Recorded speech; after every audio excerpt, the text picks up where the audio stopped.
Olá pessoal, sejam bem-vindos a mais uma videoaula de Química e o nosso assunto hoje é sobre polaridade das ligações químicas. Mas antes, vamos retomar o conceito de eletronegatividade, que nada mais é do que a tendência que um átomo tem em atrair elétrons de outro átomo. Fique atento a essa dica.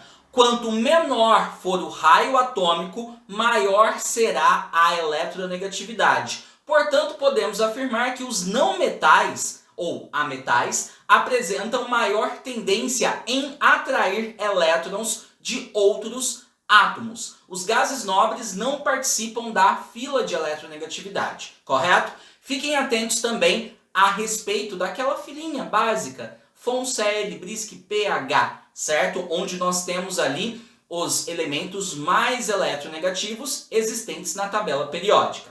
Bom, dando sequência, vamos falar agora a respeito do caráter das ligações. Sim, uma ligação pode ter tanto caráter iônico como caráter covalente.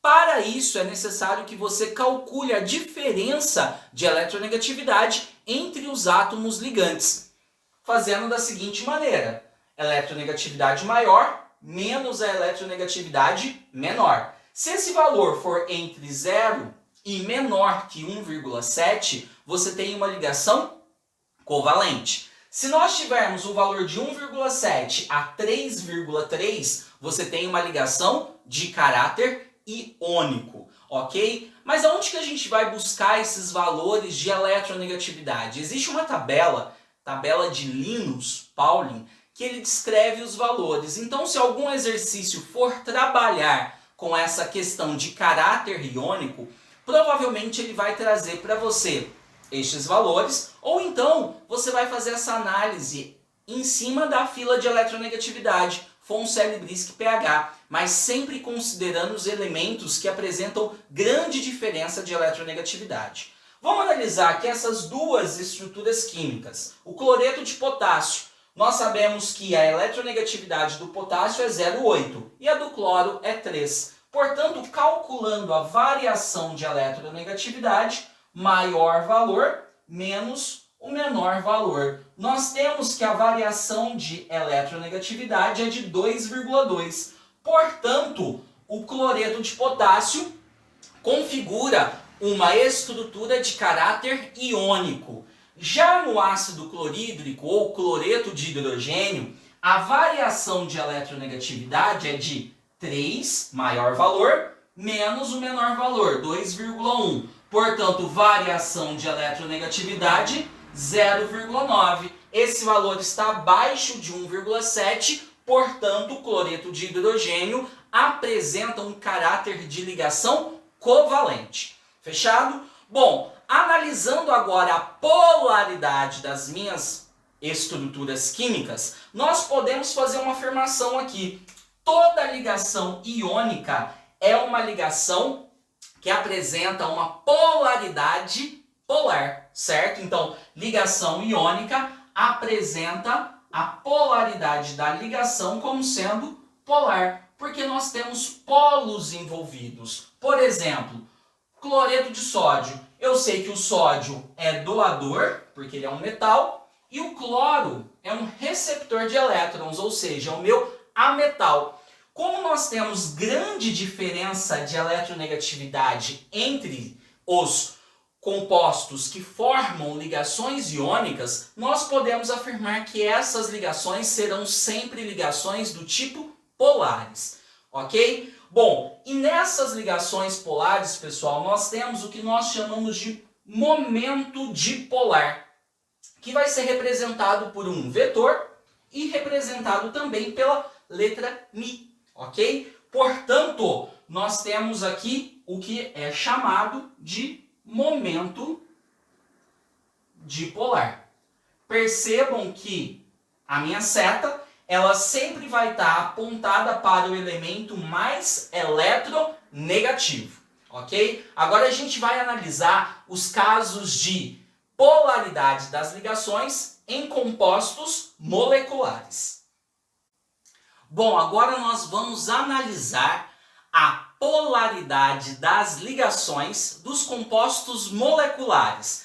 Nós já sabemos que compostos moleculares são formados exclusivamente por ligações covalentes, aonde há o compartilhamento de elétrons. Bom, como que você faz essa identificação? É muito simples. Quando nós temos, por exemplo, uma molécula formada por dois átomos iguais, não há diferença de eletronegatividade. Isso quer dizer que os elétrons que estão sendo compartilhados estão igualmente distribuídos na minha estrutura. Então, toda vez que você tiver uma ligação covalente entre átomos iguais, nós podemos classificá-la como sendo uma ligação covalente apolar, certo? Por quê? Porque os elétrons estão igualmente distribuídos entre os átomos e não há diferença de eletronegatividade entre os átomos ligantes. Simples assim, correto? Agora, quando nós temos uma ligação covalente polar, o que nós podemos perceber? Que os átomos que estão estabelecendo uma ligação covalente, eles são diferentes. E sim, há diferença de eletronegatividade. Portanto, os elétrons não estão igualmente distribuídos. Por exemplo, se eu pensar aqui nessa estrutura, que é o H2S, ácido sulfídrico, certo? Nós temos aqui ácido sulfídrico. Nós temos diferença de eletronegatividade entre hidrogênio e enxofre, Fonselle-Brisk pH. Se eu pensar na molécula de água, H2O, certo? Novamente, nós temos diferença de eletronegatividade entre hidrogênio e oxigênio. O que isso quer dizer? Isso quer dizer que o elétron do hidrogênio ele está mais próximo de quem? Do átomo de oxigênio, fazendo com que o oxigênio fique carregado parcialmente negativo, com carga negativa, e o hidrogênio fique carregado parcialmente com carga positiva. Se nós formos colocar aqui os vetores resultantes, eu sei que o meu vetor tem que estar apontado para onde? Para o elemento mais eletronegativo. Portanto, ó, o meu momento dipolar é do hidrogênio para o oxigênio. Analisando aqui, ó, Fonselle-Brisk pH, nós temos que o meu momento dipolar ele está direcionado para o átomo de enxofre. Se eu pegar uma outra estrutura, NH3, por exemplo, certo?